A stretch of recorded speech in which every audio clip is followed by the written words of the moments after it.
Growth mindset. Success mantra. What is life? Why is it there? What is it for?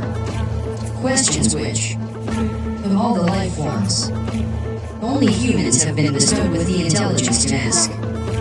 Though the questions are not wrong and are very much important to arise in one's conscience if they are to live a meaningful life. Everyone lives a meaningful and purposeful life. It is upon an individual to decide what meaning or purpose they want to give to their life or to life in general.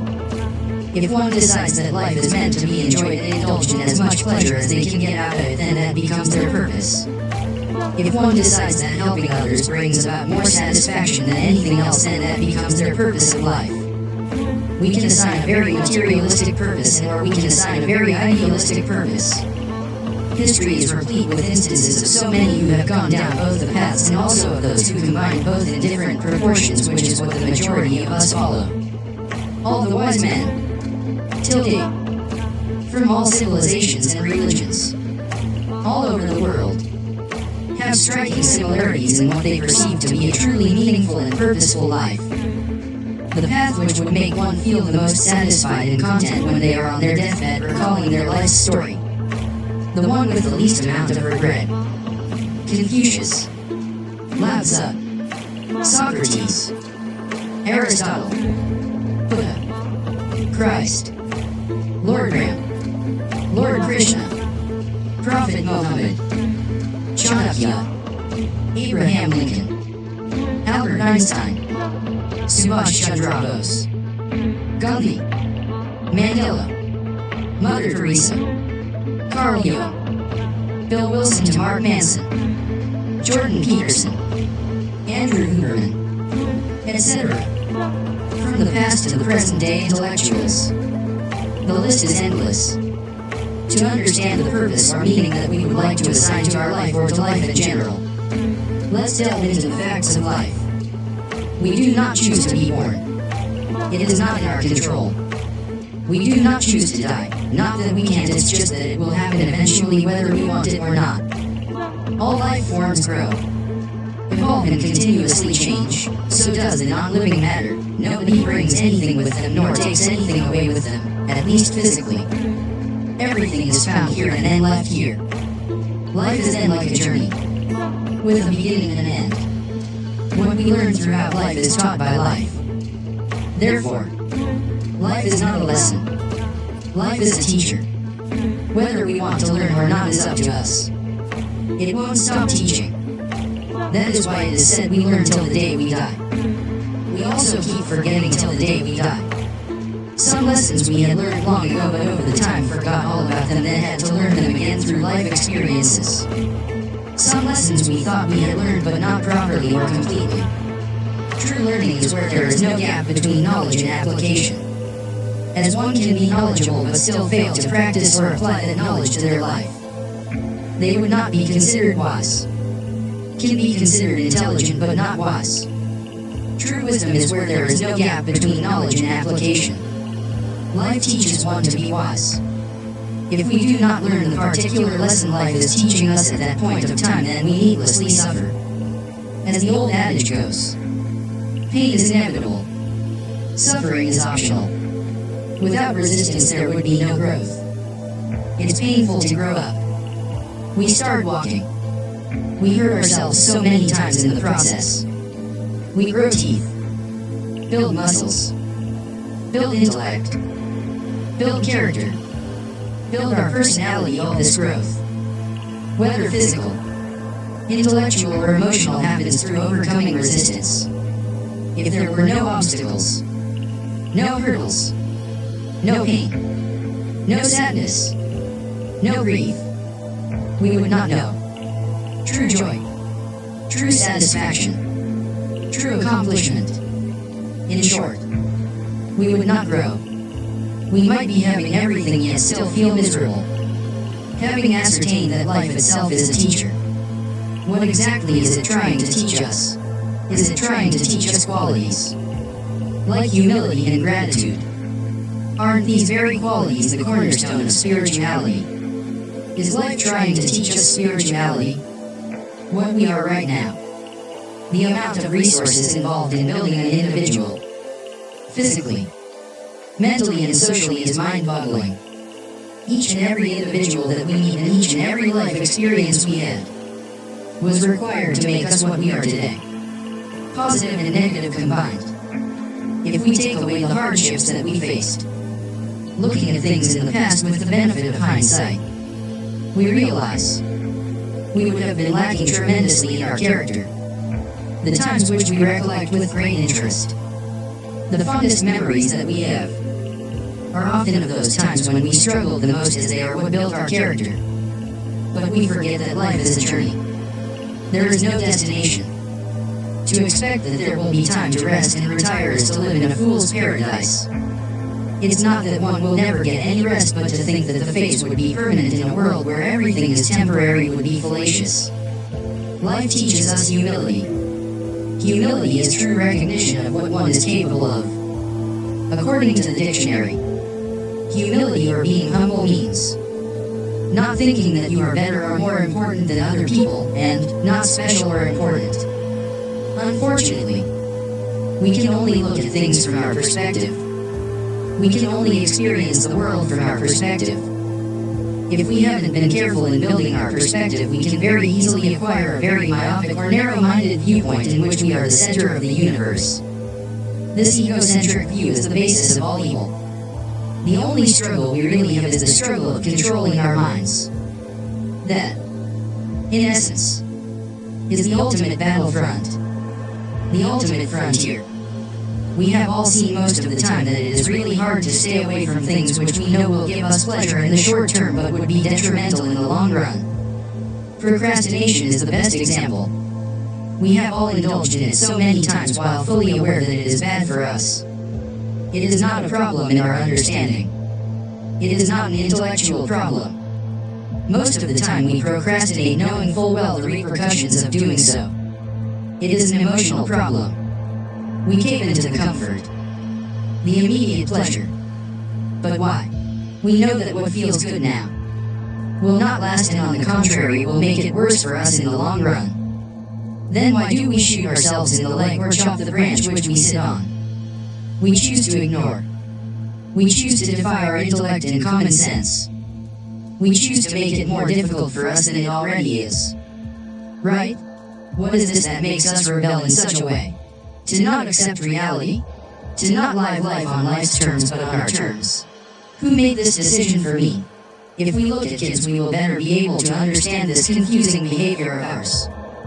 When kids lose motivation, they will lose interest. They will not pursue that task or continue to play that game anymore. There can be many reasons to lose interest.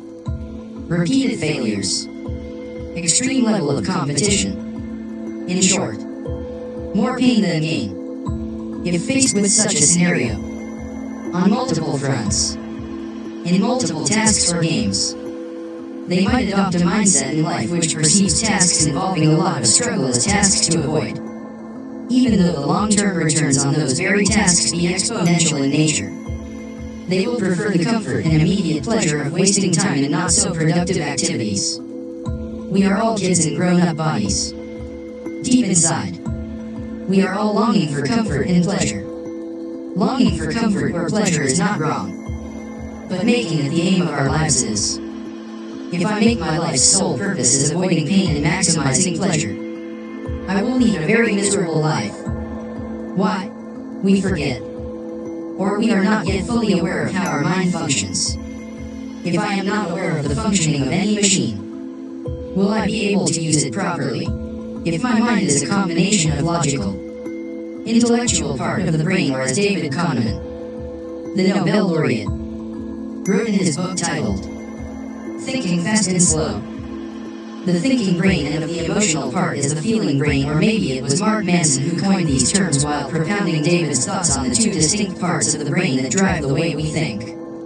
In his famous self-help book, Everything is Fucked, the sequel to the international bestseller, The Subtle Art of Not Giving a Fuck.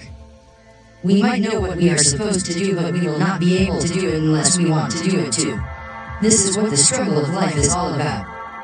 We are our own worst enemies, and we, in turn, can become our own best friends. This is similar to the concept that one has to be their own guiding light, or that you can take the horse to the water but you can't make it drink it. Like procrastination, drug addiction, alcoholism, gambling, overeating, sexaholism, shopaholics, workaholics, gaming, internet, pornography, etc. All kinds of addictions or afflictions. Behaviors which we know are wrong but are still unable to stop. Obsessively and compulsively we keep repeating these actions knowing very well about the negative consequences. This is not because we lack the intellectual capacity required to decipher what is right or wrong, but because it's an emotional problem. We fear pain and want to avoid any or all painful experiences. Whether physical or psychological, emotional. What we end up doing in this process of running away from pain and negative emotions and after pleasure and positive emotions is that we end up on a proverbial hamster's wheel. No matter how much we run, we cannot outrun pain. This makes us run more and more and more. This is what is hell. Lucifer exclaimed while renouncing his seat in heaven. I rather rule in hell than serve in heaven. We look at our lives and realize that what we are doing is no different. Living life. Not on life's terms but on my terms or the dictates of my emotional brain, which is way stronger than the intellectual brain. Life is a journey, so that makes the application of this knowledge a continuous process. And like any skill set, it becomes easier the more we practice it. The best example is anger. We can be rational and reasonable but in a fit of rage. If we let the anger make decisions for us, we act completely irrationally and have to regret later on. Because emotional thoughts are stronger than intellectual thoughts, they will most of the time have an upper hand in our decision making if we live in an ignorant way. Once conscious, we can start living a life which will not make us feel as if we are tearing up inside. Our conscience will be clean. We won't feel guilt. Once Jordan Peterson asked his students, and the vast majority of them agreed that they always had an inner voice telling them to stop each and every time they were going to do something which was morally or ethically wrong. How then can one live in harmony with their conscience? Or at peace with themselves? The question, in other words, should be, how can we, who are kids in a grown-up's body, make our inner child mature enough to navigate their way through life in the best possible way? How can we become the best versions of ourselves? Surely it won't happen overnight, and there is no end to it either. There is always room for improvement no matter how good you've become. Recognizing this continuous struggle of life and seeing everyone else going through the very same struggle, we become humble and stop judging others for their shortcomings. We start to understand that everyone is imperfect and has their own set of challenges which life has placed in their paths for their growth. If we cannot help others with their challenges, then the least we can do is to not make fun or think ourselves to be better. 1 in more than 7 billion people on this planet. Our planet, a small speck in the Milky Way galaxy, which in turn is a speck in comparison to the whole cosmos. This is on the physical scale. If we look at the timeline, 14 billion years ago the universe came into being. 4.5 billion years ago the Earth was formed. Humans started settling after the advent of agriculture approximately 10,000 years ago. Average human lifespan is less than 100 years. The sheer magnitude is humbling. Looking up at the stars at night in itself is a humbling experience. Science has helped us to understand that we can never truly understand the extent of His creation and how it was created. Everything in it. We might be able to tell what happens, but why it happened in that way, who made that law, is beyond us. We can either keep crying that why is it beyond our limited faculties of intellect and intelligence, or just humbly accept it. Now let's move on to gratitude. How does life teach us gratitude? We know that we are born with just our bodies and have to leave even that behind upon death. Everything that we acquire was present here and will be left here. Our brains have evolved over time and have helped us survive. It is important for it to treat what is lacking as something which requires our attention until it is resolved. We might be in perfect health in all aspects. Our circulatory, respiratory and nervous systems and all the various organs might be functioning in complete harmony, but all our attention would be focused on the slight discomfort brought on by a small piece of rock in my shoe, or slight pain in my small toe. My brain will completely disregard my perfect health and focus only on the discomfort. Similarly, one might be having everything, but their attention will only be drawn to what they are lacking or want to acquire. If we live unconscious of this functionality of our brain, we live a very discontent, remorseful and bitter life. Pessimism consumes us and we keep thinking of all the ways in which we are lacking in life. Once conscious, however, we start to understand that our brain is just doing its job, helping us survive, even though the point which it's bringing forth is not of immediate threat to life, which would have been the case in our hunter-gatherer days. We can thank the brain for bringing it to our notice. Accept it for what it is. A simple suggestion. We get stuck in a pessimistic loop, rather than just being an observer of thoughts and acting when required. We get enticed into giving it energy. We start thinking of what all we don't have, what others have. Then we paint it with our perception of fair and unfair, acceptable or unacceptable to our ego, our sense of self, which is what brings about a sense of victimization and rebellion and makes us go down a path of irrationality, emotional problem. The thing is, why do we think that we are entitled to something? Where in life do we allow this kind of perception to overtake or color our thought process? We live in a society. In life, most things happen in a general way. Life expectancy is approximately 70 to 80 years. Less in underdeveloped countries. If someone near and dear to us passes away due to any reason, we feel it hard to accept, because our expectations were that they would live till old age. Who said that we should have that expectation? Nobody forced us. We just made it ourselves. Our sense of self made it the norm and the right thing. Similarly, if someone lost any or all of their possessions due to any reason, they wanted to have those or expected to have those for a longer time or till death. This will frustrate even the best of us. But if one takes it personally, that he was singled out for this adversity, or paints it with his perception that he or she did not deserve such a thing, or it was unfair, that is when the trouble starts. We become resentful and bitter. We envy others, hate them, blame God, blame life, blame destiny, blame karma, or ourselves, etc. This again is living life on my terms rather than on life's terms. Gratitude, just like humility or any other virtue, cannot be gained overnight. We need to make a start, however small. Keep at it and soon enough it becomes our natural way of life, provided we continue applying it perpetually. Seeing that we do have things to be grateful for. Survivors of the Nazi concentration camps recalled the famous psychiatrist and Auschwitz survivor, Dr. Viktor Frankl, in his famous autobiography, Man's Search for Meaning, could carry on without losing their will to live in those harrowing times were those people who had a meaning to live, who believed they had a family member they wanted to be united with or a message they wanted to carry, a purpose to stay put, could see the beauty in simple things, like witnessing a sunset, which to them, even in such severe adversity, would bring about a feeling of gratitude. We create norms after witnessing what is usually or generally the way things turn out.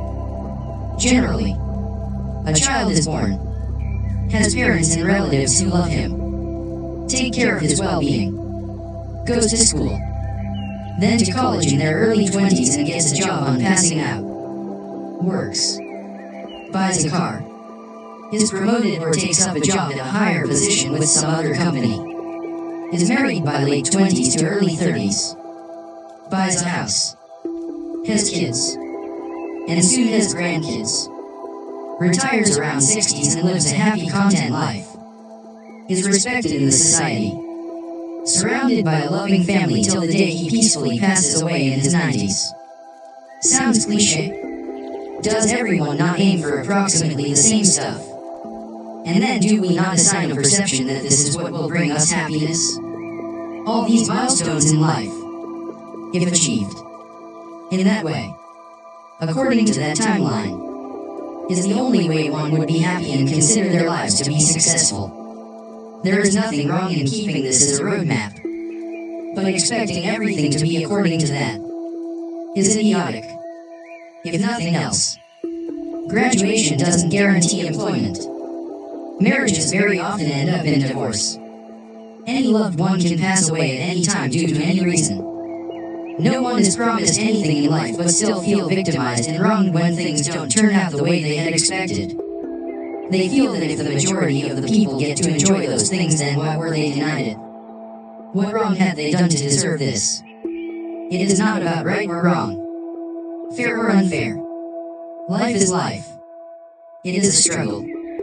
When we understand this and start looking at things without distorting or twisting reality according to our perception, there is a very thin line separating self-care from selfishness, and it is very easy to trespass into the latter if we are not vigilant enough of ourselves, of how our mind works. Awareness of each and every thought, introspection and constant course correction is the only way to progress. It is very easy to become self-centered, self-obsessed, self-seeking, selfish and consumed by myself, acting only from the feeling part of the brain, whereas it requires a constant effort to introspect and correct any deviation, keeping the thinking and feeling part in harmony. Growth mindset is the mindset what all successful people have had throughout history. It is the mindset which accepts life on life's terms, knows that nothing is permanent. If today I'm happy without any reason, tomorrow morning I might wake up and feel depressed without any reason. It's a disciplined mind. They keep going without getting bogged down by failure, to the extent of quitting. They deal with the pain, the struggle, their own shortcomings, and the shortcoming of others as a part of life. Not something to run away from, rather as an opportunity to grow and become a better version of themselves. They know everyone is going through the same struggle and do not judge, nor mock them. They help where they can in whatever way they can. Grateful for everything while striving to improve themselves all the time. In humility. Let's go back to the question. What is life? And what in your view is a successful life? Life is the ultimate teacher and the lessons are all spiritual. The only one stopping you is you. This is our humble effort to raise awareness so that everyone can enjoy life and realize the immense potential inherent in them. We hope you enjoyed this video. Please write your thoughts in the comments section down below and also let us know what other topics you would like us to make videos on. Thank you.